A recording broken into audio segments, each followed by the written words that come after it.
February 16th, 1981, Brookfield, Connecticut.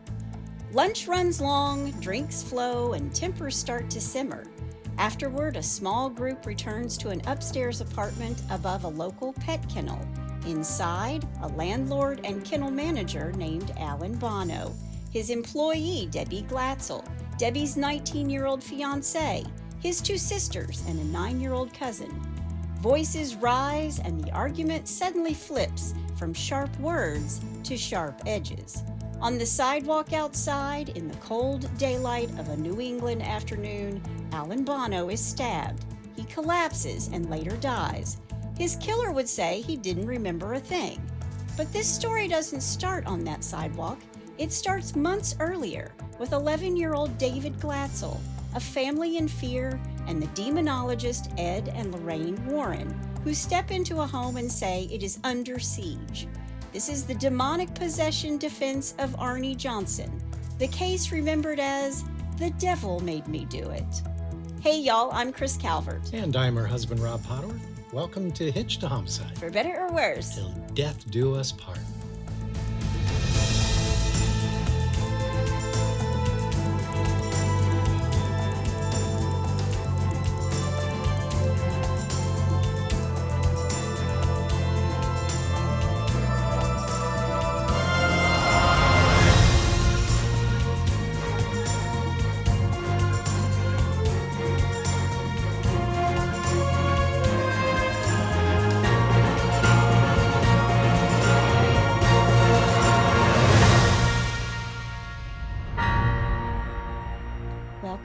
Everybody. Yes, welcome. And for our friends over there in West Africa, in the country of Mali. Yes. Ibisi Mila. That's very good. Well, wherever you're listening, be sure to subscribe to Hitched to Homicide, then like, rate, and review the podcast so other people who are just like you and love true crime can find us.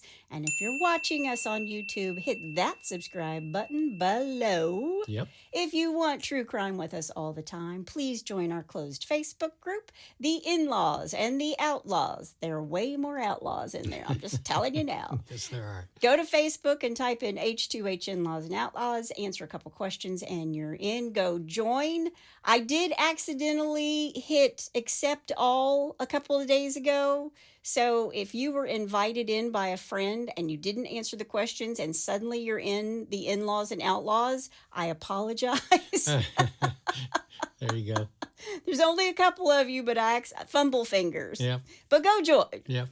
Hey, before we go any further, I know we've had people say, we want to see Scotty. So I'm going to hold him up in the camera right here. There he is. There's Scotty. What do you think, big guy? Now everybody's got a good view of him. He was barking his head off before I got started this morning. Well, go join. Go join the In-Laws and Outlaws, or stay, even if you weren't supposed to be there. Okay. I post photos and other information in there. It's a great group of folks. You can find us on Instagram at Hitched to Homicide or on X at H2H_podcast. We also have a Buy Me a Coffee link if you want to send Rob some coffee. It's actually really chilly here today in Kentucky as we are recording this, and coffee is a good thing today. I'm on my second cup already. You can find that link in our show notes. You can also send us a text. The link to that is at the top of the show notes where it says, send Kris and Rob a text. Yes.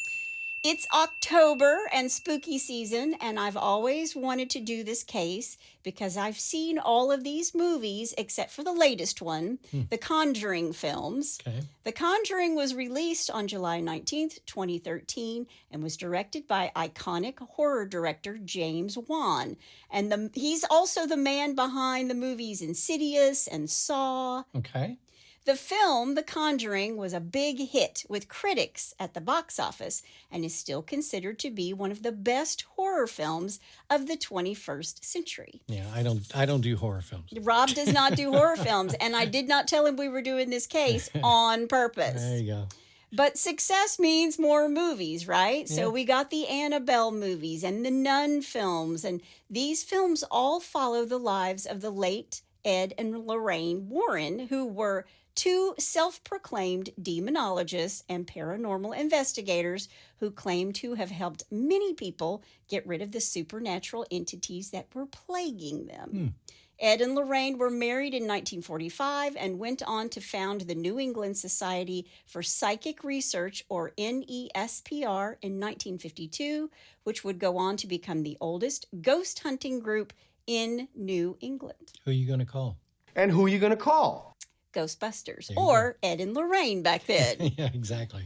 These two claim to have investigated over 10,000 cases of paranormal phenomena and authored many books on the subject, as well as held many interviews, talks, and lectures regarding their studies and their cases, like the possession of a Raggedy Ann doll named Annabelle, who comedian Matt Rife recently purchased. Did he really? Yes. I didn't know that.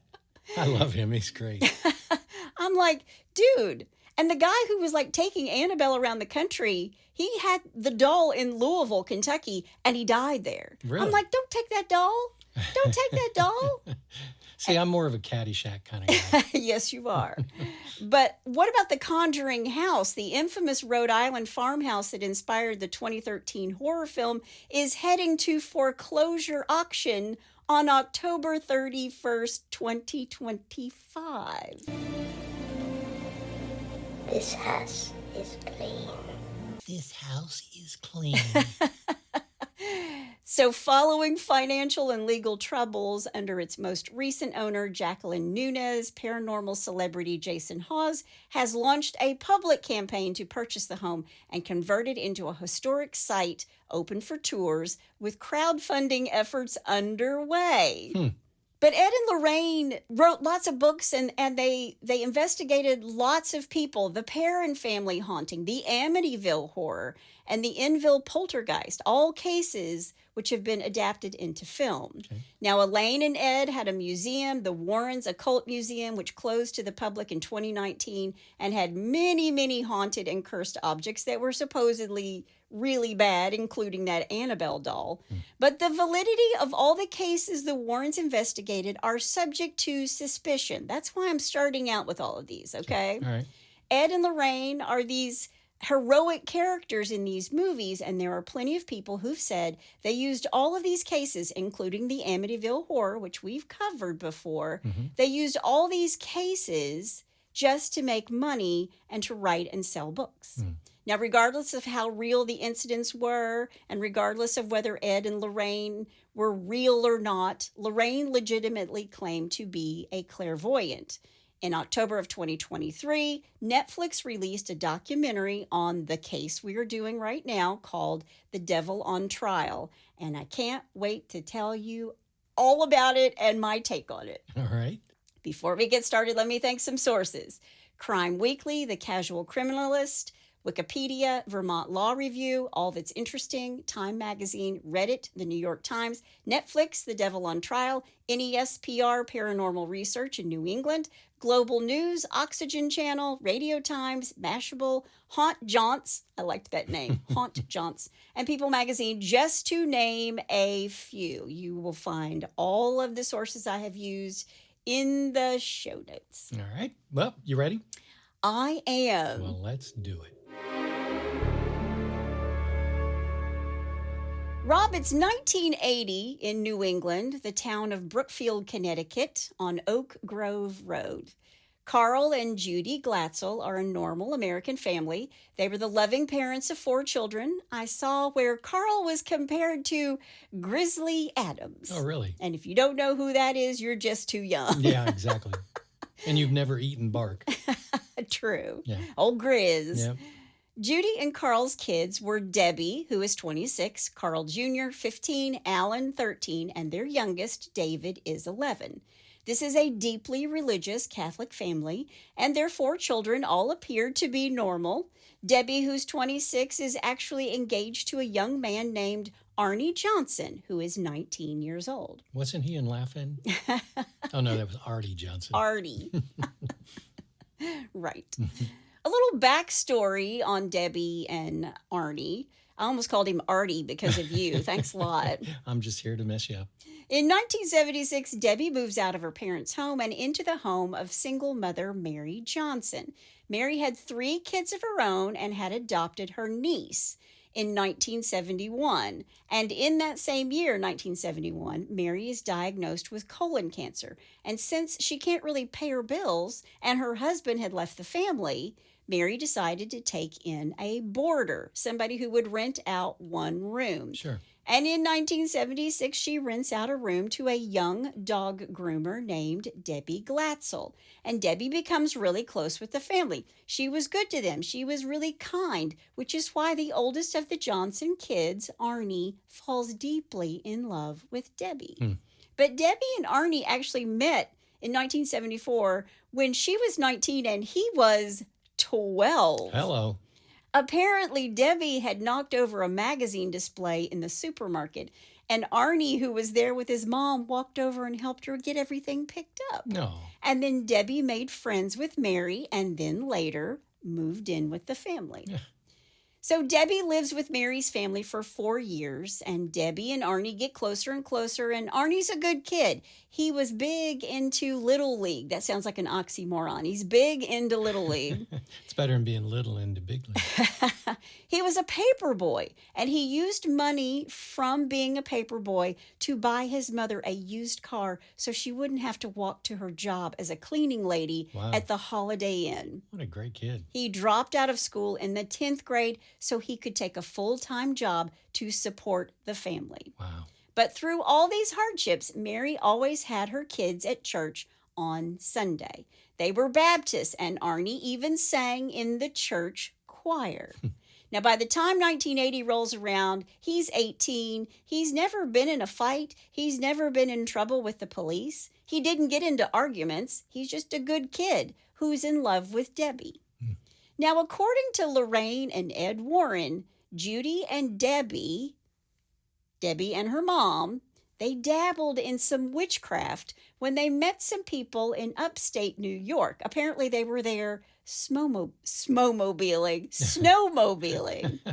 And these people were into satanic activities, and whatever Judy and Debbie did in upstate New York, they seem to have dragged it back to Brookfield, Connecticut. Uh-oh. I read in another source that Debbie had a Ouija board. Oh, By the way, when I walk through a cemetery, I don't care if I'm there to visit somebody I love or whatever. When I get to the edge, I say, don't anybody follow me home. Yeah. Everybody needs to stay right here. Don't follow me home. Well, what's funny is that, I was raised in a predominantly, Christian background family. As we both were. Yep. But we had a Ouija board when I was a kid. Yeah, no, I've never seen a Ouija board in person, never touched one, never will. Well, this was in the 70s, so I don't think the stigma around the Ouija board was really prevalent at that time. And it's opening a portal right into hell. Interesting. That's true, but it doesn't mean that it wasn't doing the No. exact same thing. I know, exactly. Yeah. I'm a little bit more of an empath than Rob, so I stay away from anything that seems like maybe there's something wrong with it. Yeah. Even in New Orleans, I can't go in like the voodoo stores. I can't go in there because Yeah. I can't breathe when I'm in there. So make of that what you will. Yeah. Yeah. So it's the summer of 1980, and the youngest of the Glatzel children, David, who is 11, who himself has said he was a quiet kid when he was little. On the 2nd of July, 1980, when David's older sister, Debbie, and her fiancé, Arne, they begin house hunting, and they find a place to rent in Newtown, Connecticut. It was going to be a house for all of them, Arnie's mom, his sisters, and his little cousin, and his fiancée, Debbie. And Arne and Debbie were planning on getting married in the spring of 1981, and they're just going to go ahead and move in together. And when they find this new place to live, David and the rest of the family, they're all at this new place helping to clean up as they're moving in. As you do, everybody kind of shows up to help move boxes and stuff Sure. and sweep up. And little David, went upstairs to sweep one of the bedrooms. And according to Lorraine Warren, this is where the beast made itself known to little David. David has said that the place had an odd feeling, that it was a weird house. So he goes upstairs to sweep out one of the rooms when, according to him, even to this very day, he claims he was accosted by something. Oh, wow. Quote, I was in the bedroom on my own, but I could feel something, and then I was pushed backwards onto the waterbed. I saw this image. It looked like the devil from a Halloween costume. His eyes were black, solid black, just like a chunk of coal, and it scared me, end quote. Wow. David ran out of the house and begged his mom and dad to take him home. And later that day, his brothers, Carl Jr. and Alan, were sent into that bedroom to pick up boxes. And when they tried to leave the room, the door suddenly slammed shut and they couldn't get out. Man. So they're screaming and banging on the door, and then just suddenly it opens. Then while sitting around the dinner table that night, David's parents asked him what happened, and David was very closed off. Now, he was quiet anyway, but he was very closed off and he was irritated. And later that night, he confided in his brother Alan, who he shared a room with, telling him about what he saw. And he tells his brother this entity told him that he wanted his soul and that he was coming for him. And Alan tells him, you need to tell Arne and Debbie before they move into this house. Yeah. We know. They need to know.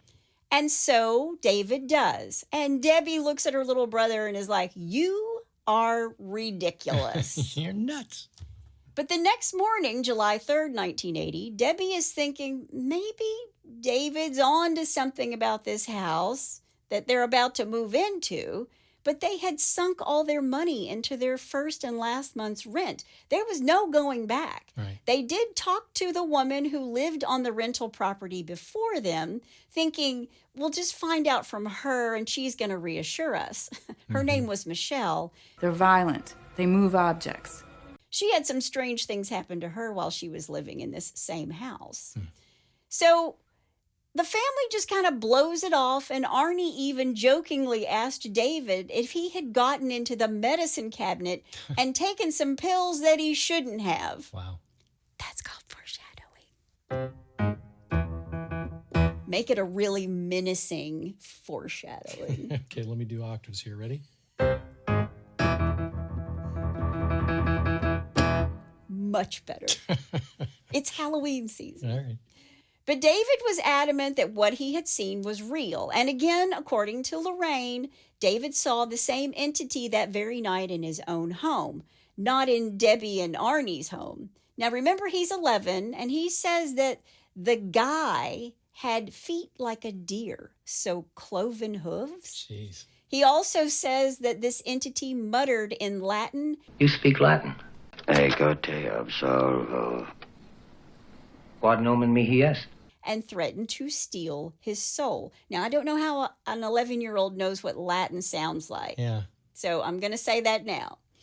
This is when Arne and Debbie decide, we're out. We're going to move out of this townhouse. They pack up their boxes and move out that day, even though they never really sort of unpacked and moved in. Yeah. But Arnie's mother isn't buying it, and she's staying with her 2 daughters and her niece. And Arne and Debbie move into Debbie's parents' home.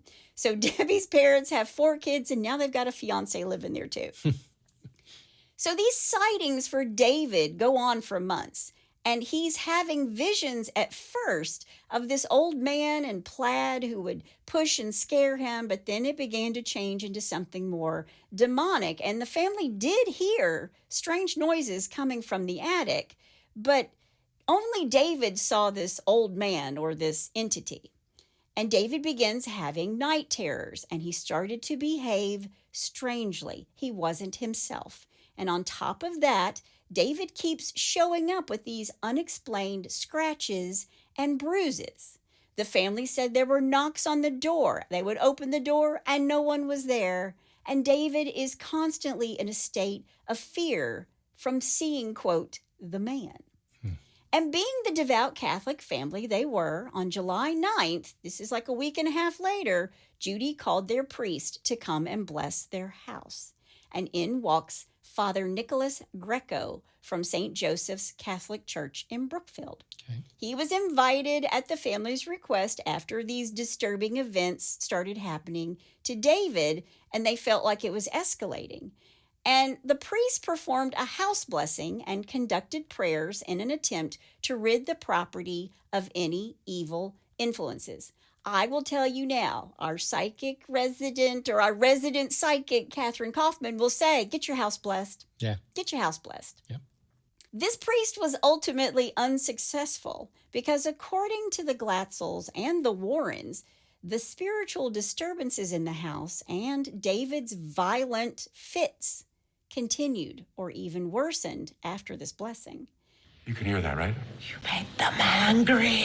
The family even claimed that one night after David woke up screaming bloody murder, the entire house began to shake as if it had been struck by an earthquake. Wow. After that, Carl and Judy, the parents, happened to speak with their neighbor who claimed to know all about the supernatural and suggested that they get in touch with Ed and Lorraine Warren, who were famous at the time for their work on the Amityville house. Now, I also read that the priest who blessed the house recommended that they get in touch with the Warrens. So whichever one it was, I don't know. There were conflicting sources. Okay. But the Warrens were famous for this Amityville case. And again, we've done this case for anybody who's unaware of this case. At 3 a.m. on November 13th, 1974, Ronald DeFeo Jr. shot his parents and 4 younger siblings with a .35 caliber rifle while they slept. Yeah. Then after this happens and he is put in jail, another family moves in, the Lutz family. They move in December of 1975, a year after the murders take place, but they only stayed there for 28 days before they left the house, and the family later claimed that the house was haunted by the spirits of the murdered DeFeos and another evil entity, one that perhaps compelled Robert DeFeo Jr. to murder his family. I will say, people live in this very house today. And after they left, after the Lutzes left, nobody else had paranormal activity. So take that with a grain of salt. Okay. Now, a little more history on the Warrens. Ed Warren was born on September 7th, 1926 in Bridgeport, Connecticut, and he claims to have grown up in a house that was haunted. He served in the U.S. Navy during World War II before pursuing a career as a paranormal investigator. And I read that and I was like, Rob's dad was in the Navy in World War II. I wonder if they were somewhere together. Could have been. Lorraine Warren was 16 years old when she met Ed, and she'd also been born in Bridgeport on January 31st, 1927. Lorraine claimed to have been able to see and communicate with spirits from the time that she was a young girl, and she would become instrumental in paranormal investigations because, allegedly, she was able to use her psychic abilities to gather information about hauntings and possessions. Lorraine was also a lifelong devout Catholic, and she felt that her faith in God was essential to their work, especially when dealing with demonic entities. Now, Ed and Lorraine led this paranormal group, the New England Society for Psychic Research, which they founded in 1952. And as I already said, it's recognized as the oldest ghost hunting organization in New England, and it is still in operation today. The Warrens and a group of other paranormal investigators spent some time investigating this Amityville house in 1976, and that brought them worldwide attention because they were in interviews and on talk shows across the nation. It was like, I remember my mom buying this book to read it. Oh, really? It was like it was really national attention. Okay. But it's after all of this that David's older sister and his mom and dad reached out to the Warrens. Okay. Now, remember I said, one source said it was a neighbor and another said that a priest actually contacted the Warrens. Well, according to Ed and Lorraine, they were contacted by a Father Dennis Vergelak, who was the pastor at St. Joseph's Church in Brookfield. Okay. Father Dennis, I'm sorry if I messed that up. And they actually call him Father Dennis. And he tells Ed and Lorraine about David and that he and another priest had tried to help, but they believed it was a case of possession. And Father Dennis tells the Warrens that he was leery of becoming involved in this case because he had been assigned by the bishop to exorcise another home. Is that what it's called? I have exorcised the demons. When you exorcise the demons, right? Yeah. That's exactly it. But Father Dennis is like, I want you to know you have my prayers, but I need to pass this off to somebody else. I'm tapping out. Tapping out. At that time, he was going to Ireland with his mother, which I thought was so sweet. Yeah. And he was concerned, according to Ed and Lorraine, that whatever this entity was would want to get back at him, maybe through his mom. He was trying to protect his mother. Sure. Now, he spoke of David and David's problems. He said that David had a slight learning disability, which was true. But he tells him there was very bizarre behavior occurring to this young 11-year-old boy. Okay. Regardless, Ed and Lorraine come to see David. On July 14th, the Warrens show up at the Glatzel home. They also brought with them a doctor, Dr. Jim Giangrasso, to see if David was suffering from some form of mental illness instead of it being paranormally related. Okay. Now, after the doctor gives David some tests, David was given a clean bill of health, both physically and psychologically. But David's parents are really concerned. David's mom, Judy, wanted things with her 11-year-old son to stop and for everything just to go back to normal, which sounds like what a mom would say. I just need this to quit. I just need this to go away. Right. And Ed and Lorraine did all they could to make Judy and the rest of the family feel at ease. But the Warrens believe that David is in the very beginning stages of a demonic possession. And according to Lorraine, the night that they met the Glatzels, it was really hot outside. It's summer. And she thought it was just a weird night. Quote, when we arrived there, first Ed tripped going up the steps into the house, and Dr. Jim made kind of a laughing comment. And then he tripped and fell too. And when we got in the house, we were sitting there at the table talking. Now, you would watch David and he would be doodling, drawing, or something like that, and he'd be concentrating on what he was doing, and then he would look up, and it was no longer a little 11-year-old boy, Ouch. End quote. Wow. Now, the Warrens warned them that David would soon likely be acting differently than he normally would. So Lorraine's looking at Judy and saying, you think this is bad? It's going to get really bad. Yeah. She tells them he's going to become vulgar. He's going to become unpredictable. They told them that they needed to document everything that happened to them and gather as much evidence as possible to take to the archbishop in order to get an exorcism approved. Okay. And so the family bought a video recorder and a camera to document everything that happened. And soon enough, what Ed predicted came to be. Wow. Soon, David started experiencing blackouts during which he would scream and laugh and growl and curse. According to Lorraine, quote, I've seen nights when it would take 4 and 5 men to hold him down. He would be ranting and raving and yelling. There were times when he would attack his mother, end quote. He would act like someone was choking the life out of him. He called his mother a douchebag and a Jeez. He threatened to kill them all with a knife, and these fits allegedly would last from minutes to hours, and the family would try to restrain him. And they used everything they could, crucifixes, prayers, rosaries, holy water. Nothing worked. According to David, quote, I remember being choked, but I don't remember anything else when I blacked out, or even if I blacked out, or what happened. Nobody could ever answer that, end quote. Okay, and forgive me, how old was he at this time now? He's 11. All right. And he's an adult when he starts giving interviews like to Netflix.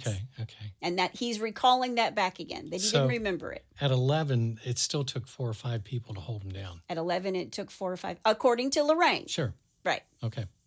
And I keep saying this, according to, you'll know why when we get to the end of the podcast. All right. According to the Warrens, here we go again, it was always around 11 p.m. at night when David would change. Quote, all of a sudden you'd look at him, he was normal. The next second, it wasn't David anymore. And this would go on up until the sun came up, end quote. David would roll around, go into fits, have unexplainable strength. Lorraine claimed that she witnessed him levitating and spewing obscenities and witnessed a black mist materialize next to David, an indication of a malevolent presence. Wow. Debbie and her mother told the Warrens they had seen David being beaten and choked by invisible hands, and that the red marks had appeared on him afterward. And David had started to growl, speak in otherworldly voices, and recite passages from the Bible or Paradise Lost, which, if you don't know what that is, it's about the biblical story of the fall of man, the temptation of Adam and Eve by the fallen angel Satan, and their expulsion from the Garden of Eden. And I'm sure he hadn't read this book. Well, he's 11, Yeah. and he has a learning disability. Yeah, wow. The Glatzels recounted how each night a family member would remain awake with David as he suffered through spasms and convulsions. And the Warrens say he was possessed by devils. Lorraine has said in an interview that she called on the beast to come where she was so she could bind the spirit of that devil. Oh, wow. But, quote, that was one of the most frightening evenings of my life. There was not one devil. There were 43. Jeez. It came to me as a kaleidoscope, as if you were watching one horrible face after another. I knew I had no power against this, end quote. Now, the Warrens mention a priest that I couldn't find in any other source, Father Virgil. They say that after he was at the house one night, he woke up the next day and his pillow was soaked in blood, something that Lorraine referred to as an apport. And in paranormal terminology, that's hard to say, it's the alleged phenomenon where an object is transported or materializes seemingly out of nowhere, often during a seance or in the presence of a medium. In the context of teleportation, an apport refers specifically to the supposed transfer, arrival, or sudden appearance of a physical object that passes through material barriers by supernatural means. Can you tell I looked that up? Not at all. I would have said the same thing. Exactly. Yeah. Lorraine says it's meant to frighten people. She believed that they wanted them to stop. She believed these demons wanted to stop the investigation. Right. But Lorraine has always said that they had angelic protection. I, too, feel like I have guardian angels watching over me. Mm-hmm. Yep. According to Lorraine, when you become frightened, you throw off psychic energy. For devils, demons, and evil spirits, they use this as fuel to manifest more phenomena. They need energy, and that's the energy they use. It's like Monsters, Inc.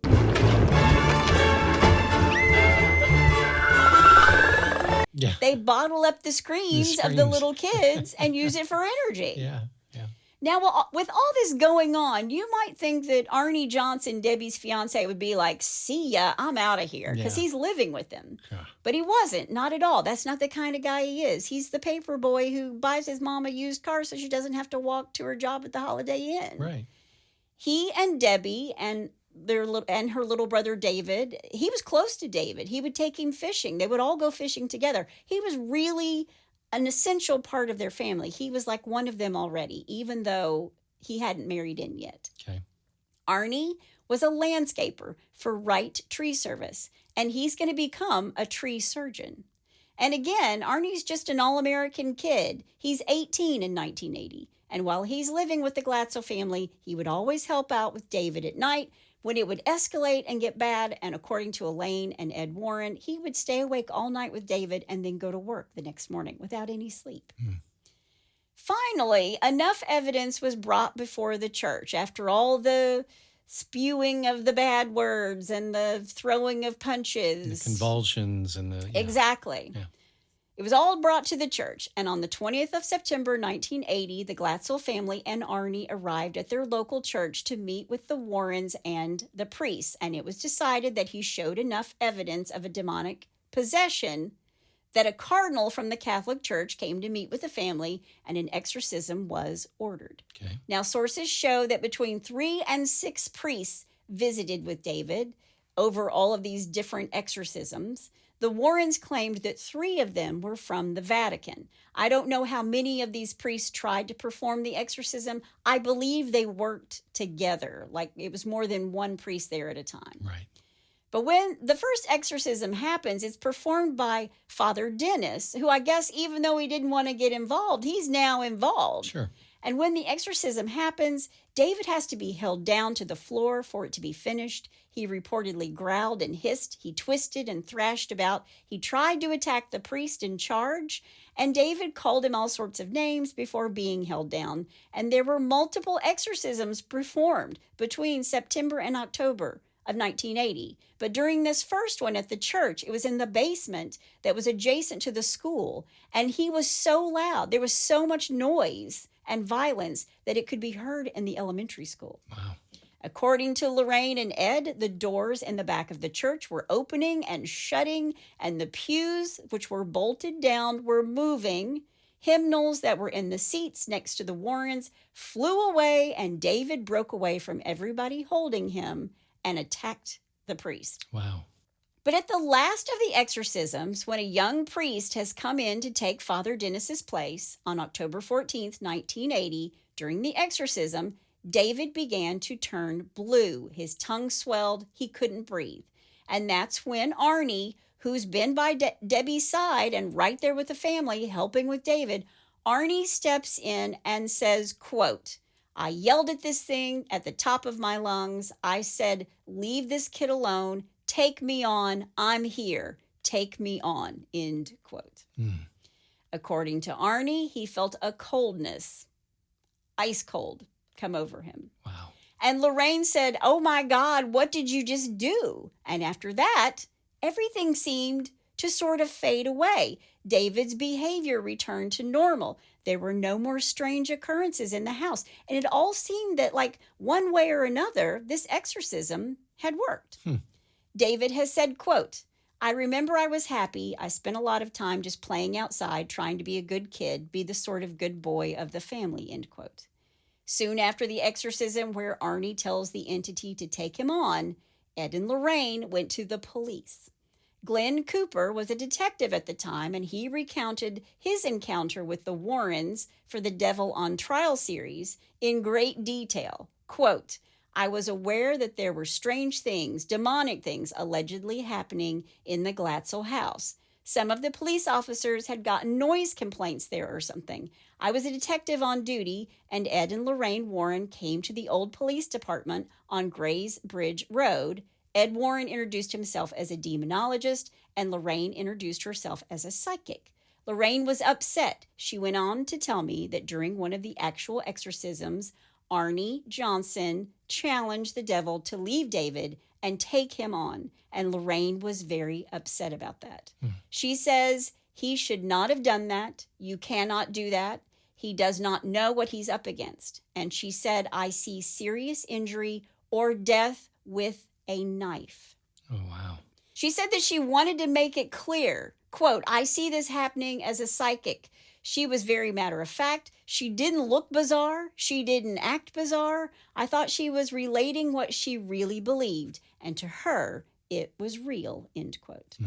Now, according to Discovery Channel's A Haunting Where Demons Dwell, a few days after Arne eggs on this demon during the exorcism, he was attacked by the demon, who allegedly took control of his car and forced it into a tree. Thankfully, Arne wasn't hurt. But after this car wreck, Arne is at their rental property to examine an old well, and here he encounters this demon again. And after encountering the demon at the well and making eye contact with it, he became possessed. This is the encounter with the demon where he's really lucid and aware of what's happening around him. And according to Lorraine Warren, when you challenge the demonic like Arne did, it doesn't act at that particular given moment. It waits until you are the most vulnerable, and then it strikes. Hold that thought. For several months, things seemed pretty quiet in the Glatzel home. David wasn't having any more episodes. Arnie's mother, Mary Johnson, did move the 3 girls out of that one rented townhouse, the one where David first met the demon. Right. After the kids kept getting hurt. They kept having accident after accident. At the end of November, Arne and Debbie leave the Glatzel home when Debbie gets a new job grooming dogs at the Brookfield Kennels on Route 7. So Arnie has his job at the Wright Tree Service, and Debbie's taken this new job at the local kennels. And the manager of this kennel would also be Arnie and Debbie's landlord. His name is Alan J. Bono. Now, Debbie and Arnie are happy. They're planning their wedding for spring. She's got this new job. Things are looking great. And although I couldn't find Alan Bono's birth date, I will tell you that he grew up in New York City and attended Iona College in New Rochelle, New York. After college, he became a world traveler, visiting Europe and the Far East before ending up in Australia, where he worked as a manager of several plantations. He'd been living in Australia for the past 17 months when his sister Virginia, who lived in Florida, asked him to go to Connecticut and manage the Brookfield kennels. Okay. So is that enough different places for you? He was a nomad. This business was owned by his sister, by Alan's sister. Okay. Alan Bono didn't know anything about running a kennel. He didn't even like animals. So he was quick to offer Debbie the job, which came along with a free apartment in a block of 4 units that he also managed right next to the kennel. Seems idyllic, right? Yeah. Things are looking up for this young couple who now had these steady incomes and a place of their own. And they really liked Alan, who had his issues, but he was friendly and he was a talker with them. Right. Debbie said, quote, Alan wasn't married and ate in restaurants almost all the time. He liked to take people out and buy them lunch just to have company, end quote. And when he meets Debbie and Arnie, he's only been living in Connecticut for about 4 or 5 months. And apparently Alan liked to talk about himself, but he's also an alcoholic. And not only did he like to talk about himself and all his travels and the things that he had done, he, according to Debbie, talked about death every single day. Really? Yes. But remember, he's an alcoholic. Sure. Alan became friends with both Arnie and Debbie, but after they move into their new place, Arnie starts to exhibit odd behavior. Behavior that Debbie believed was all too similar to what her little brother David went through. According to Debbie, Arnie would fall into a trance. He would growl and hallucinate, but later have no memory of it. But even though this is happening, these two are really happy. I mean, they're still looking forward to getting married. Yeah, but I'm thinking, if all of a sudden I started growling and blacking out, I don't think you would go, yeah, but we're really happy. I don't know. Call me crazy. You're going to see why I say that in a little while, okay? All right. On the night of February 15th, Arnie and Debbie pick up his 2 sisters and his cousin, a little 9-year-old girl named Mary. These kids didn't have school the next day, so they were having a sleepover at Debbie and Arnie's place. The next morning, February 16th, 1981, Arnie isn't feeling well, so he calls in sick to work, where he's now this tree surgeon. He had slept while Debbie took the girls to the kennel so they could play with the dogs while she worked. And at some point, Alan Bono joins them. It was about 11 a.m., and he is already drunk, according to Debbie. But when Debbie is finished grooming a dog just before lunchtime, Alan invited all of them out to lunch at the Mug and Munch. I thought that was funny. Yeah. I believe Lorraine called it a pizza palace, but... I like Mug and Munch better. Yeah, me too. They all had hamburgers and Cokes, but Alan drank wine like it was, quote, water, end quote. Alan invited Arnie and Debbie to have a drink with him, but they're like, it's 11 o'clock now. Yeah. We're probably good. It's just lunch. Yeah. We're good. I know it's 5 o'clock somewhere, but I think I'll pass. But when he insisted, they each had a glass of wine. They sipped on a glass of wine. Now, after lunch, they went to a pet supply place to buy things for the kennel and then went back to this kennel place where they both worked. Well, I don't know how much Alan was working, but Debbie was working there. Right. And while Debbie got back to work, Arnie fixed Alan's stereo. Then he went to lay down because, remember, he's not feeling well. Meanwhile, Alan Bono is still drinking. Around 6 p.m. that night, Alan invited them all up to his apartment, which was just located right above the kennels. And he turned the TV on really loud, and when he couldn't get good reception, because back then, y'all, we had like bunny ears, Yeah. tinfoil and bunny ears. Yeah, the youngest kid had to like stand with his one hand out the window to get a good reception for something. I actually was Dad's TV remote. I was the TV remote as well. Get up and change that. Yeah. You know, it wasn't that hard. There were only 4 channels. Yeah, And one of those was public access. Well, we lived way out in the country, so we only have 3. There you go. No PBS? No. Oh, that's a shame. Yeah, all we could You get missed is... out on Sesame Street. Oh, wait. Well, when does... I know you're too old for Sesame Street. I didn't miss out on Sesame Street. Yeah. But Alan turns his TV on. It's really loud. And when he couldn't get good reception, he starts beating his fist into his palm before he starts punching the wall. And Alan's really drunk by now. And Debbie and Arne just want to get these 3 girls out of this environment. So Debbie says, it's time to go, and ushers the 3 of them out of his apartment and down the stairs. And Arne is right on her heels. But Alan follows them. And then Alan grabbed 9-year-old Mary's arm and refused to let go. Arne, who wasn't a fighter, demanded that Alan let Mary go, but he wouldn't do it. Now, if Arne is to be believed, he doesn't remember anything after he and Debbie started walking down the stairs to leave. Okay. He claims that his memory is a total blank on that day and that he blacked out. But from what has been documented, things escalated very quickly and it ended very badly. Arnie's 15-year-old sister, Wanda, said she heard Arne growling like an animal. She tried to move him as the other 2 girls ran to the car, but he wouldn't budge. He was like, quote, a stone, end quote. Then Debbie moved to get in between Arne and Alan, and this is when Wanda saw something shiny flash through the air just before it stopped.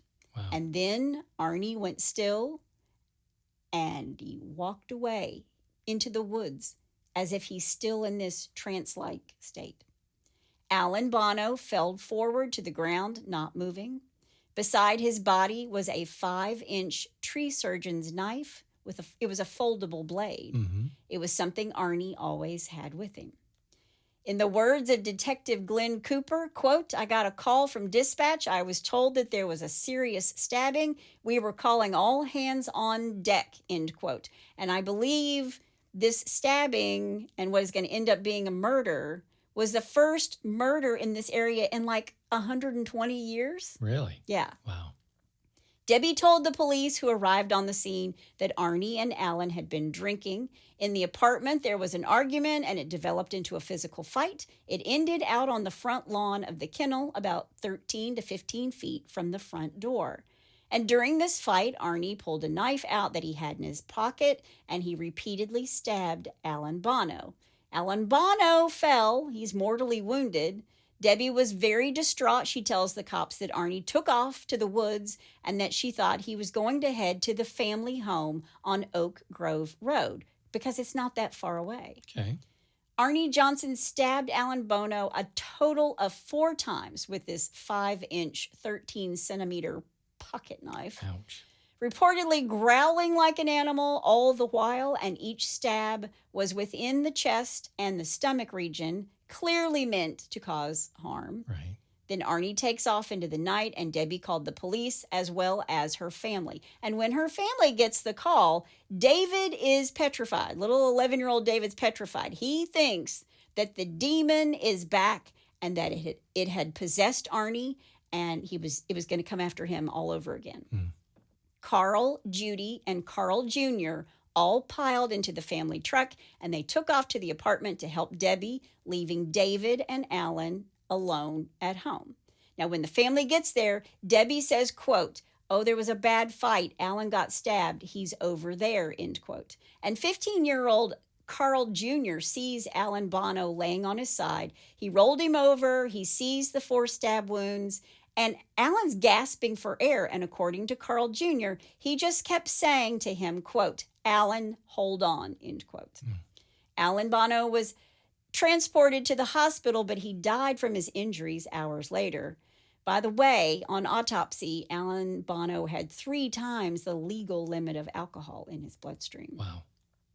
On the way to the hospital, Sergeant Gordon Fairchild of the Brookfield Police Department was helping escort the ambulance when he spotted someone walking alongside the road. And I read that and I thought, so there's so few bad things that go on that when an ambulance shows up on the scene and the police show up on the scene, the police officer is actually escorting, sirens going in front of the ambulance. Yeah. I mean, you would never see that. You know, it's kind of like every man for himself out there now, right? Yeah.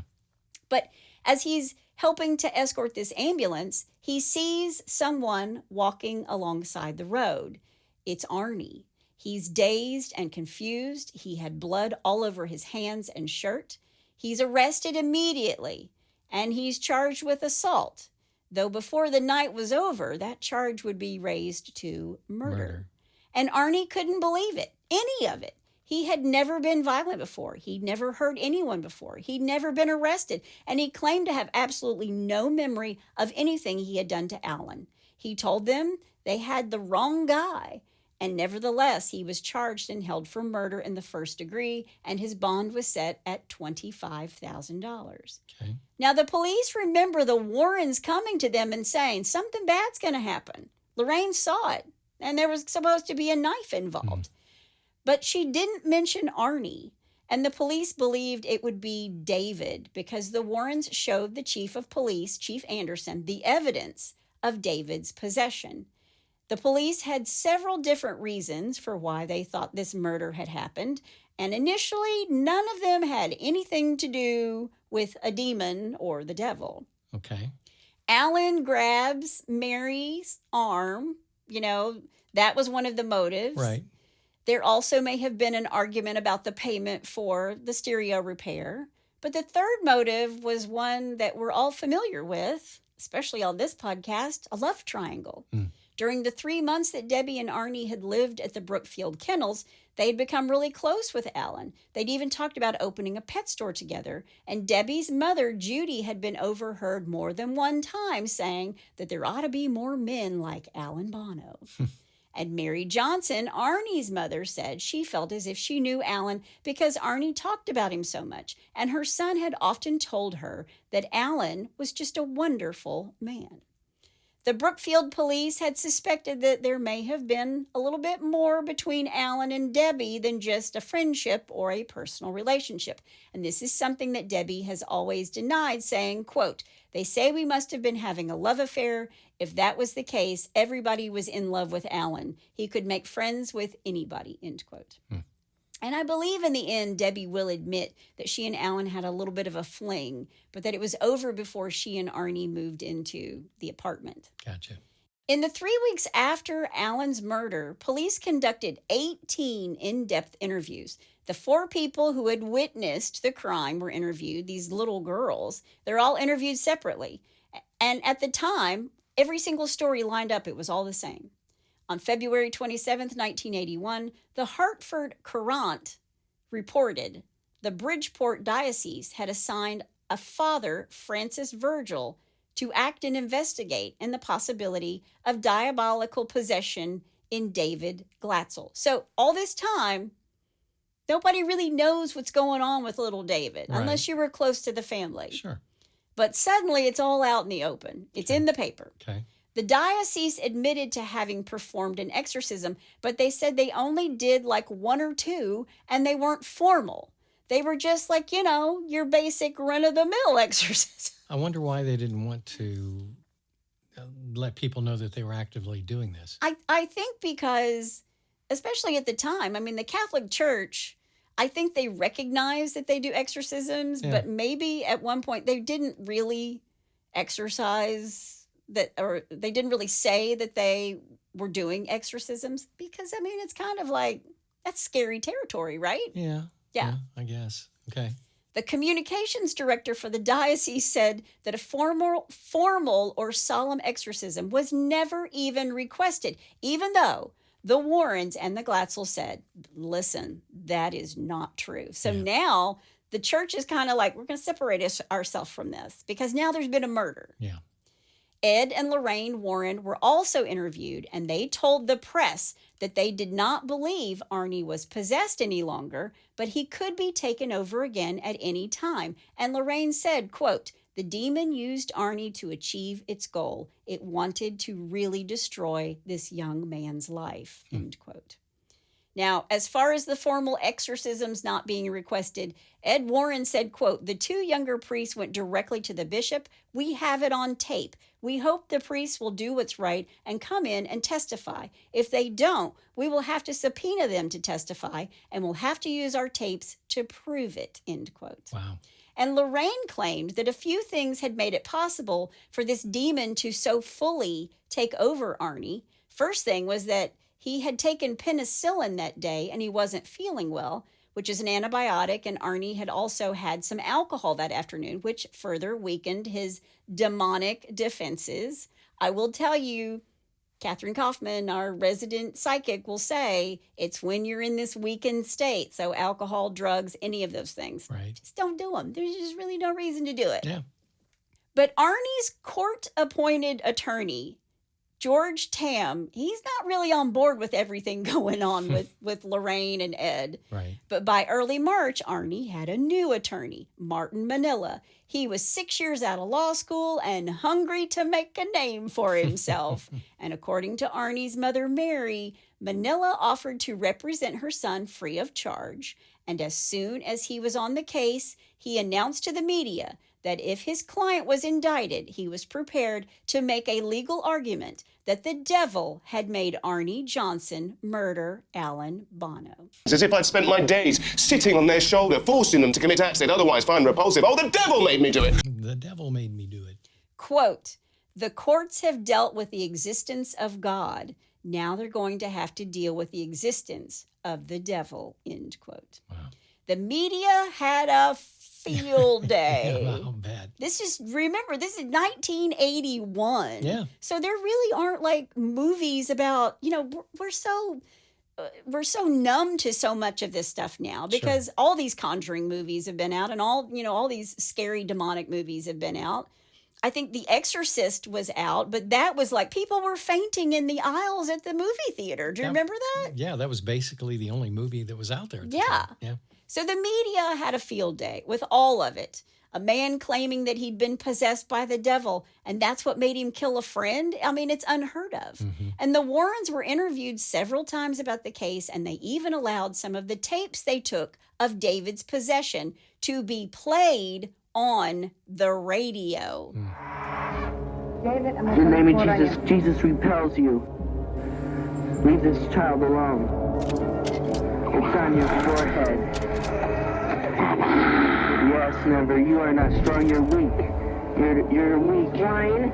Jesus loves this boy. This is the child. Wake him out of it. Strap him up to something.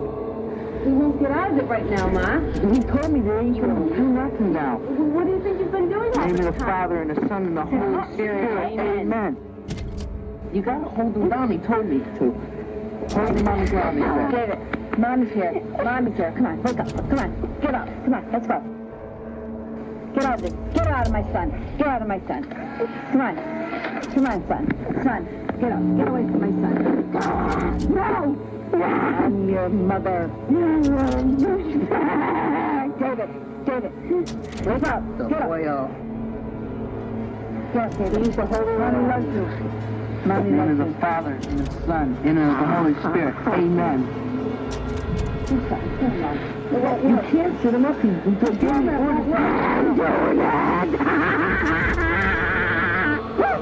Just get up. My God, get up. And a lot of people thought it was all nonsense, calling it an open and shut case. This is just murder, first-degree murder. He stabbed him. Yeah. But many people believed it to be real, and some even called into the radio station asking, when are you going to play those recordings again? We want to hear those again. Right. Martin Manila said he had credible evidence that Arne Johnson was possessed. He was referring to the over 150 photos that showed little David in various stages of possession. And these photos showed David clutching at his throat while his father and older brother restrained him. And another photo showed Arne Johnson holding a silver crucifix to David's forehead. Tape recordings had also been made, and one recording taken on October 14th at 3:30 a.m. had the sounds of heavy breathing, followed by David making guttural sounds and uttering obscenities. David then made a prediction on the tape in a deep and unnatural voice. Cheyenne, which is Arnie's middle name, dies at work tomorrow. Now, Debbie Glatzel alleged that the following day, Arne fell 20 feet from a 72-foot tree, and he had to secure himself in these knots, and he was always very careful, but somehow Arne fell. The branches broke his fall. He was hurt, but he didn't tell the other people on the job because he was a little bit ashamed, so he was kind of like, I don't want anybody to know I fell out of the tree. But after this accident, Arne suffered a minor knee injury. But not long after, Debbie claimed that her fiancé woke up in the middle of the night screaming. Debbie said Arne yelled out something about hell and then put his fist through a wooden chest of drawers before going back to sleep. And when he woke up the next morning, his hand was sore and bruised, but he had absolutely no recollection of what he had done. Wow. So if the defense could prove that David Glatzel was possessed, it would be easier for the jury to believe that Arne Johnson could have also been possessed, considering he was living with the family at the time and even sleeping in the same room some nights as David. And he was taunting these demons. He was challenging them to come into him. Yeah. October 28th, 1981, Arnie's trial begins, and the defense was ready, as was the Glatzel family. Most of the family was ready to testify that what had happened with David led to this, the murder. The Warrens were ready to testify with their knowledge of David's possession and all their evidence, and the defense had built this entire case around this idea that the devil had caused him to do this, had caused Arne to do this. Right. The prosecution was aiming for the maximum sentence, and they wanted to put Arne away for the rest of his life. Oh. And Arne was confident. The family was confident. And they all knew that if Arne had to be found not guilty, they all needed to prove he really was possessed by a demon or a devil. Right. That is, until the judge said no. What? Judge Robert Callahan, in front of a packed courthouse, standing room only, listened to the plea of the defense, the plea of not guilty by reason of demonic possession, and he said, "Not today, Satan." Wow.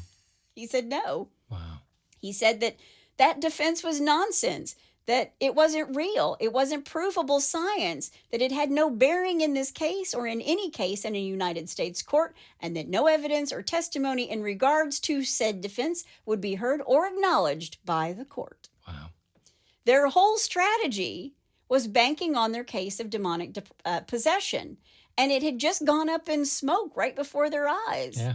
There were even priests from the church where the original exorcism took place. They were there to witness the proceedings and maybe even aid in the defense. But once that ruling was made, the fathers just got up and walked out quietly. Wow. And they never spoke of the case again. But according to Arnie's attorney, Martin Manila, every time someone gets on the stand, they place their hand on the Bible and swear to tell the whole truth before God. And yet a defense in regards to the devil and demons was too out there. I mean, acknowledging God is okay, but the other side of the coin, that's too much. Yeah. I kind of get the point. Yeah. Arne feels abandoned. He wanted the chance to tell the whole truth, but they would never allow the truth. So they need a new strategy. The entirety of their case was down the tubes, especially when there were signed statements that Arne had in fact stabbed Alan Bono to death. So they went with a case of self-defense in a last-ditch effort to save Arnie's life, looking for manslaughter instead of murder. But Arne had stabbed Alan 4 times Right. in self-defense. Yeah. The trial itself lasted about a month, with Arne getting on the stand and sticking with his story of not being able to remember a thing about the events of that night. The trial came to an end on November 24th, 1981. After deliberating for 15 hours, the jury returned with their verdict, and perhaps not in the way that many believed they would. The verdict was not guilty of murder in the first degree, but guilty of manslaughter in the first degree. Wow. When it came to sentencing, Judge Callahan said, quote, "I have no alternative but to give you the maximum sentence allowed, 10 to 20 years in a maximum security prison," end quote. This is a kid who's has never done anything, but I get it. It's murder. He killed somebody. Yeah. When the sentence is read, Debbie jumped up and yelled at the judge, quote, "You're sick. You're insane," end quote. And then she just went running out. She's crying. She just runs out of the courtroom. When Arne was leaving the courthouse, this sounds like a movie, Debbie breaks through the crowd to get to him and gives him a kiss. And he tells Debbie, "I want you to go live your life because I don't know what's going to happen with mine. And this way you still can have a life." And she starts to cry and she says, "You don't love me anymore?" And he said, "I do love you. That's why I'm giving you your freedom." But Debbie told Arne, "I'm never going to leave you." And so the case itself came to an end, and Arne was behind bars. Now, in the movies, the Warrens are portrayed as these heroic people, but many have criticized them, saying that they were con artists who used these incidents for money and notoriety. In 1997, Stephen Novella, an American clinical neurologist and associate professor at Yale University School of Medicine, and late American podcaster Perry DeAngelis, investigated the Warrens for the New England Skeptical Society, or NESS. They agreed that the Warrens were a loving couple and a pleasant couple, but they thought that all their work and claims of supernatural activity were hogwash. I think that's like the official term. The Warrens were steadfast in their beliefs, with Lorraine stating that those who doubted, those who lambasted their work, don't base anything on God. Steve Novella and Perry DeAngelis said, quote, "They have a ton of fish stories about evidence that got away. They're not doing good scientific investigation. They have a predetermined conclusion, which they adhere to, literally and religiously. The Warrens claim to have scientific evidence which does indeed prove the existence of ghosts, which sounds like a testable claim into which we can sink our investigative teeth. What we found was a very nice couple, some genuinely sincere people, but absolutely no compelling evidence," end quote. So what happened after the Warrens deemed David to be possessed? What did David's other siblings feel about what was happening around the house? Right. Well, Carl Jr., who was 15 at the time of all of this, didn't believe it for a second that his brother was possessed. He believed that something else was at work. But again, we'll get to that in just a moment. Carl Jr. was 15 when it all starts happening, and he doesn't mince words about his feelings at the time, which have remained the same ever since. Quote, "I didn't know what Ed and Lorraine Warren's agenda was. In the beginning, I just sat back and watched, and things didn't sit right with me. They'd sit down at the kitchen table to discuss David's issues. They were saying, well, he could start cursing at you, spitting at you. He'll grunt and growl like a savage. And my concern was, why are you talking about this subject when the subject is sitting at the table with you? Like, make the kids go outside, go downstairs, go do something." Yeah, but they wanted to make sure that the kids heard what they said, and they did. Like, you're leading them on with what to do. Yep. Yeah. You don't think David's smart enough to put all that together? That's what he's saying. A couple of days later, David was doing just that. He was growling and snarling and cursing. According to Carl Jr., for that first week, the Warrens showed up almost every day, and instead of trying to really help David, try to figure out a way to stop what was happening, they were more focused on recording him and getting evidence. You could say that was them building a case for the church, but if it's genuine, if it was real, how long were they supposed to let this kid suffer with this malignant entity inside him? And Carl Jr. says, it turned into a show. And Carl Jr. wasn't the only person who didn't believe in this possession. Neither did his father, Carl Sr. He simply believed that David was having a mental break. He didn't back his wife or the other children in this, and he thought they were feeding into it. And Carl Jr. even recalls one night in particular when his dad single-handedly ended one of David's episodes, all with some hands-on parenting. Nothing wrong with a little bit of Christian discipline. There you go. Quote, there was one incident one evening that my mother was screaming at David to stop it and calm down, sit down. And he was calling her everything under the sun. And all of a sudden, my father came out and you hear slap. He goes, now I said to stop. And sure enough, the devil sat down and was very quiet. So I'm glad at last he listened to my father, end quote. Wow. But it wasn't just the Warrens who wanted the story of David's possession out there. In the beginning, the mother, Judy, she's like on a warpath. She wanted the story about David's possession to be out there for as many people to know as possible. She went on all the talk shows. She did interviews with the Warrens by her side. She was flown out to Hollywood with the Warrens. She stayed in all these fancy hotels with the Warrens. And she had dinner with TV host Dick Clark with the Warrens. And if you don't know who Dick Clark is, you probably don't know who Grizzly Adams is either. Yeah, rocking Christmas or New Year's Eve. Yeah. But there are those that say the Warrens were just stringing her along the whole way, telling her that her and her family would be millionaires over all this possession drama, and the money would go towards getting Arne out of jail, which it never did. And then, of course, the Warrens wrote a book about David and Arne's experiences, The Devil in Connecticut. It was written by Gerald Brittle with the assistance of Lorraine. It was published in 1983 and tells the story of the Glatzel incident using all the evidence collected. The Glatzels met with Gerald Brittle when he came to their house and asked them to tell him what had happened. 100 hours of interviews were put on tape to make the book seem more authentic. And according to Carl Jr., in the end, Ed Warren just tells Gerald Brittle, the author, to make the book scary. Because scary sells. Yeah. And you'd think that the Glatzel family would receive a check for book sales, right? Yeah. Wrong. Really?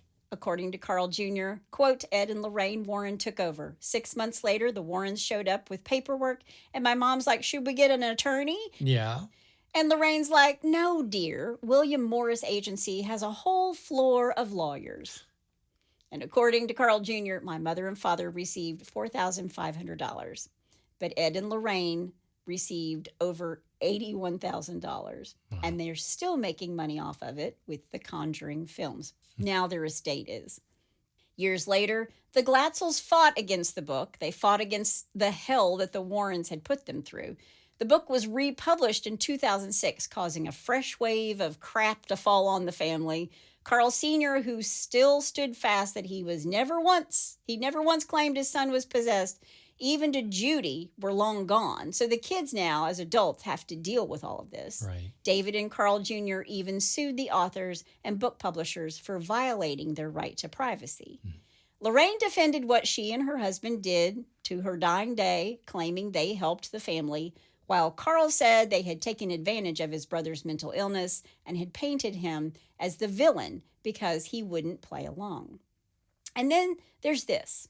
After Carl Sr. and Judy pass away, Carl Jr. and his wife go back into the childhood home to go through their belongings. And while they're sorting through stuff, Carl comes across something suspicious, something that quickly started putting all that they had gone through into perspective. Really? His mother had OCD and was known to make notes on everything from calendars to little scraps of paper. I feel you, Judy. I do the same thing.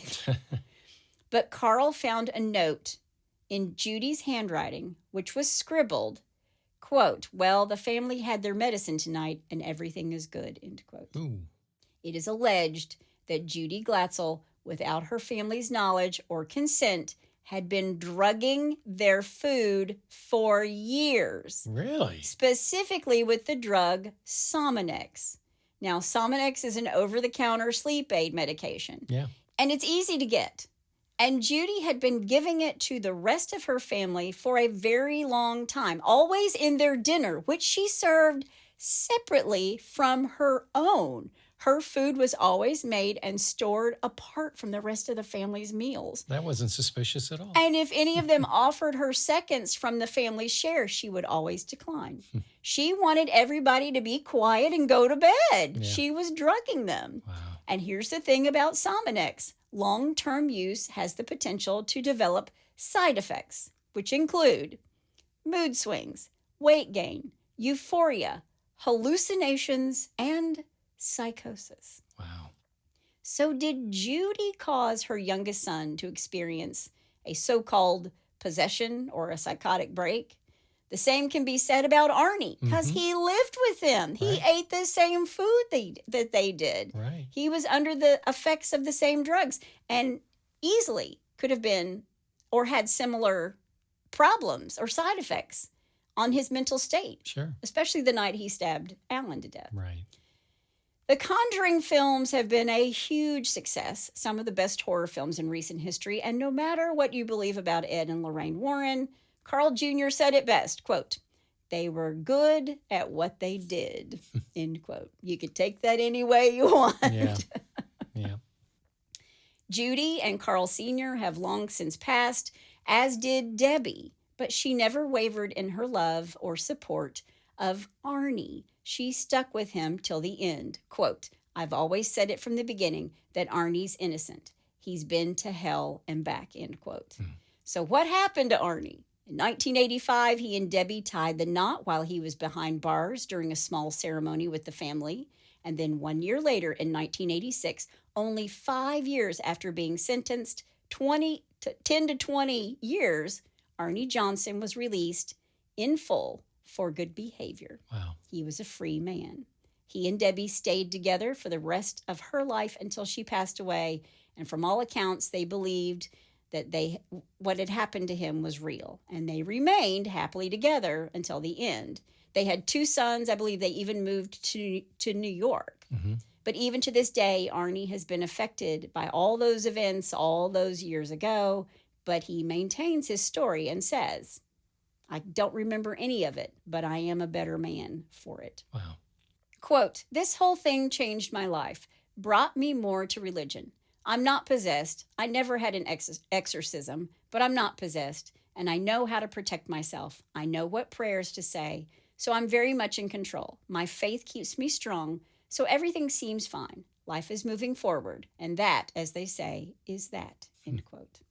But let's not forget the victim, Alan Bono, who didn't deserve to die. Right. And his name often gets lost in the retelling of this story. So just want to say, rest in peace, Alan. Don't come see me tonight.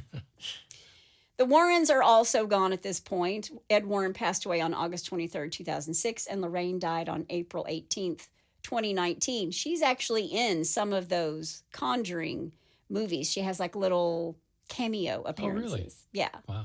And I do know that there's an actor that you know who is actually in The Devil Made Me Do It, the Conjuring story that's The Devil Made Me Do It. There's a scene where Arne is like on a ward somewhere and this guy just sits up in his bed and starts talking. Is this Davis Osborne? Yes. Yeah.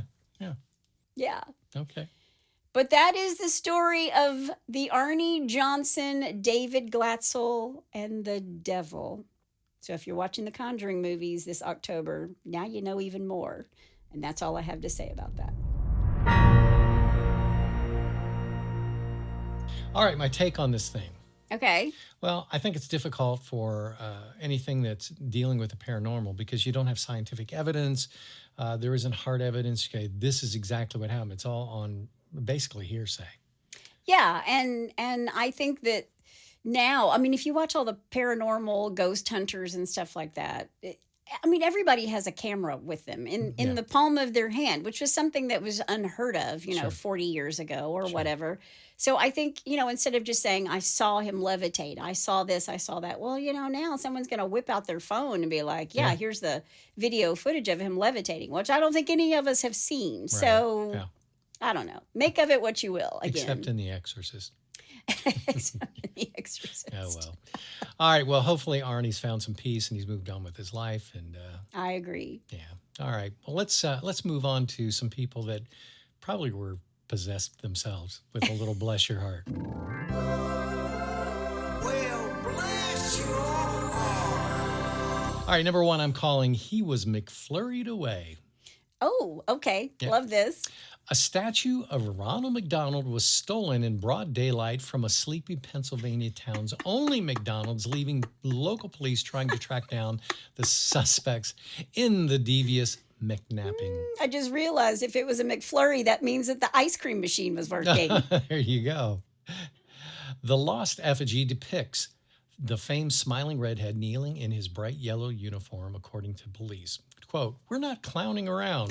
This was a full-blown McNapping. Ronald was last seen smiling as usual, unaware of the betrayal.